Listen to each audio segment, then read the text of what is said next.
అందరికీ నమస్తే, welcome to our channel. ఆంధ్రప్రదేశ్లో నియోజకవర్గాల పునర్విభజనలో ఏకంగా 50% ఎక్కువ సీట్లు పెరుగుతాయని స్పష్టత అయితే రావడం జరిగింది. అయితే దీంతో మరి చాలామంది ఇతర పార్టీలో ఉన్న రాజకీయ నేతలంతా కూడా కూటమిలో కలిసిపోవడానికి ప్లాన్లు సిద్ధం చేసుకున్నట్లుగా మరి అంతర్గత సమాచారం అయితే అందడం జరిగింది. అయితే మనం చాలామంది ఒక డౌట్ వస్తుంది, ఓకే ఉన్నట్టుండి పెంచుతున్నారు కదా, నియోజకవర్గాలు పునర్విభజన చేస్తున్నారు, 50% సీట్లు అంటే చాలామంది అంటే ఇంకో 50 మంది, సో 50 అసెంబ్లీ స్థానాలు పెరుగుతున్నాయి కాబట్టి మరి ఎందుకు ఆ పార్టీలోనే ఉండకుండా కూటమిలోకి ఎందుకు రావాలి? వైసీపీలో ఉండొచ్చు కదా చాలామంది నేతలు, వాళ్ళకి కూడా పెరిగాయి కదా సీట్లు అని చాలామందికి ఒక డౌట్ ఉండొచ్చు. అయితే ఇక్కడ మనం వాస్తవానికి మాట్లాడుకుంటే కనుక వైసీపీ పార్టీలో 90% నేతలకు మరి జగన్మోహన్ రెడ్డి గారి ప్రవర్తన నచ్చలేదన్నట్లుగానే తెలుస్తుంది. ఎందుకు అంటే ఏ రాజకీయ నేత అయినా లేదంటే ఏ పార్టీ అధ్యక్షుడైనా సరే తమ చుట్టూ ఉన్న కార్యకర్తలు కానీ లేదంటే తన పార్టీలో ఉన్న నేతల్ని సరిగ్గా పట్టించుకున్న వాళ్ళ మాట కూడా గౌరవం ఇస్తే కనుక చాలామందికి సంతృప్తిగా ఉంటుంది. లేదంటే ఆయన చెప్పినట్టే మరి ఆయన ఎలా ఆడిస్తే అలా ఆడుతూ ఉండాలంటే మరి చాలామందికి ఆత్మగౌరవం అనేది దెబ్బతింటుంది. సో ఆత్మగౌరవం అనేది దెబ్బతింటే ఏ విధంగా ఉంటుంది అంటే ప్రజెంట్ ఇప్పుడు వైసీపీ పార్టీలో ఎంతమంది మరి మాజీ మంత్రులు కావచ్చు, మరి ఎమ్మెల్యేలు కావచ్చు, ఎంతమంది యాక్టివ్గా ఉన్నారు వైసీపీ పార్టీలో అంటే మహా అయితే వేల మీద లెక్క పెట్టుకోవచ్చు. సో ఆ వేల మీద లెక్క పెట్టుకునే సంఖ్య ఎందుకు వచ్చింది అంటే మిగిలిన వాళ్ళు ఎందుకు సైలెంట్గా ఉన్నారు అంటే జగన్మోహన్ రెడ్డి గారి యొక్క పనితీరు ఏ విధంగా ఉందో చూశారు, వాళ్ళే విసిగిపోయారు చాలామంది. అంటే 90% మంది నేతలకి జగన్మోహన్ రెడ్డి గారి యొక్క తీరు అయితే నచ్చలేదు కాబట్టే అంటే ఎప్పుడు అంటే ఎలాగో పార్టీ ఓడిపోయింది, ఇప్పుడు ఓడిపోవడం గెలవడం సహజమండి.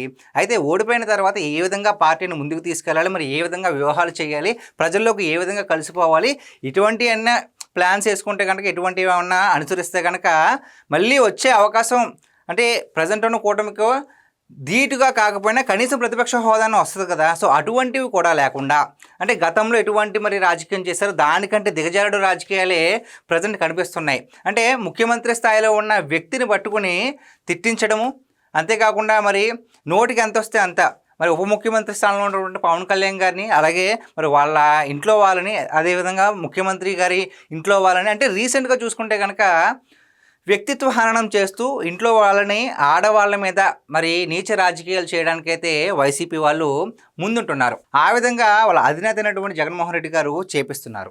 అంటే ఇప్పుడు ప్రజెంట్ నియోజకవర్గాల సీట్లు అయితే పెరిగాయి, మరి అసెంబ్లీ సీట్లు పెరిగాయి మొత్తం మీద అంటే 175, దాంట్లో 50% సీట్లు పెరిగాయి. సో 50% సీట్లు పెరిగాయి కాబట్టి మరి చాలామంది ఒక పార్టీలో ఉన్న నాయకులు కేవలం అధ్యక్షుల్లాగే ఉండాలి అంటే అది కుదరదండి. ఎందుకంటే అధ్యక్షుడు యొక్క మనస్తత్వం ఇప్పుడు పార్టీలో ఉన్న నేతలు కూడా కనెక్ట్ అయితేనే ఓకే ఈ పార్టీ మంచి పార్టీ, సో ప్రజల్ని పట్టించుకుంటుంది, ప్రజాసేవ చేస్తుంది, ఈ పార్టీలో ఉంటే మనకు కూడా మంచిగా మరి జీవితం ఉంటుంది, మనం మంచిగా కొనసాగించవచ్చు మన రాజకీయ జీవితం అని చెప్పేసి ఎవరికైనా ఆలోచన ఉంటుంది. అయితే మరి వైసీపీ పార్టీలో మనం డిస్కస్ చేసుకున్నాం 90% మంది కూడా చాలామంది నేతలు అలాగే ఎమ్మెల్యేలు కావచ్చు, ఎంపీలు కావచ్చు, సో 90% మంది ఏకంగా అసంతృప్తిగా ఉన్నారు జగన్మోహన్ రెడ్డి గారి వైఖరి పట్ల. సో ఆ వైఖరి పట్ల అసంతృప్తిగా ఉండడం వల్లే ఇప్పుడు చాలామంది సీట్లు పెరిగాయి. ఓకే నా మీద నమ్మకం ఉంటే కనుక గ్యారంటీగా నాకు కూడా కూటమిలో చేరితే ఏదో పార్టీలో చేరితే కనుక నాకు కూడా ఒక స్థానం దక్కుద్ది అనే ఆలోచనలోనే చాలామంది ప్రజెంట్ ఉన్న వైసీపీ నేతలు ఆలోచన చేస్తున్నట్లుగా సమాచారం అందింది.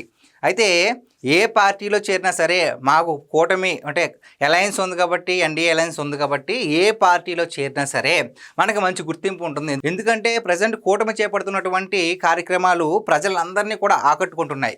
అంటే కేవలం హంగులు ఆర్భాటాలు లేకుండా అంటే మేము బట్టలు నొక్కితే ఇన్ని వేల కోట్లు వచ్చేసాయని చెప్పకుండా సో చేసి చూపించి సో ఈ విధంగా జరిగింది. ఒకవైపు సంక్షేమం, మరోవైపు అభివృద్ధి, మరోవైపు ఉపాధి ఉద్యోగ కల్పన, అంటే ఏ విధంగా చూసుకున్నా సరే ఇచ్చిన హామీలు మరి మేనిఫెస్టోలో మెన్షన్ చేయలేని హామీలు కూడా మరి నెరవేరుస్తూ కూటమి ప్రభుత్వం అయితే ఈ విధంగా ముందుకెళ్ళడం వల్ల మరి చాలామంది వైసీపీ పార్టీ నుంచి కూటమిలోకి అయితే రావడానికి ఇంట్రెస్ట్ చూపిస్తున్నారు. అయితే ఇక్కడ ఏంటి ఇప్పుడు వైసీపీ వాళ్ళు చాలామంది ఇటువైపు వచ్చేస్తున్నట్టు సమాచారం వస్తుంది. ఇప్పటికే కూటమి నేతలతో మరి వైసీపీ వాళ్ళు సైలెంట్గా మరి సీక్రెట్గా మంత్రాలు జరుపుతున్నారు, మాట్లాడుకుంటున్నారు, జంప్ అయిపోయే అవకాశాలు ఎక్కువగా కనిపిస్తాయని సమాచారం వచ్చింది. అంతేకాకుండా మరి ఎమ్మెల్సీలు కావచ్చు, ఎంపీలు కావచ్చు ఇప్పటికే రాజీనామా చేసి కూటమిలో కలిసిపోయారు. అయితే మిగిలిన వాళ్ళు కూడా మరి ఏదో పార్టీలోకి చేరిపోవాలని చెప్పేసి మరి వాళ్ళ ఆలోచన అయితే ఉంది. మరి చాలామంది కూటమిలోకి అడుగు వేస్తే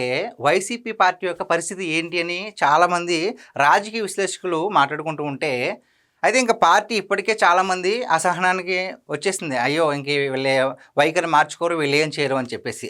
సో అయితే ఈ మధ్యన చూసుకుంటుంటే కనుక ఒకవైపు జగన్మోహన్ రెడ్డి గారి చుట్టూ కేసులు, అంతేవిధంగా అదే కాకుండా నోటికి ఎంత వస్తే అంత మాట్లాడేసి దురుసుగా ఒకవైపు అంబటి రాంబాబు గారు కావచ్చు, రోజా గారు కావచ్చు, ఈ విధంగా మాట్లాడించి సో మొత్తానికైతే ప్రజల్లో ఇంకా ఇంకా మరి అసహనం పెరిగేలాగా మరి వైసీపీ యొక్క తీరు ఉంది.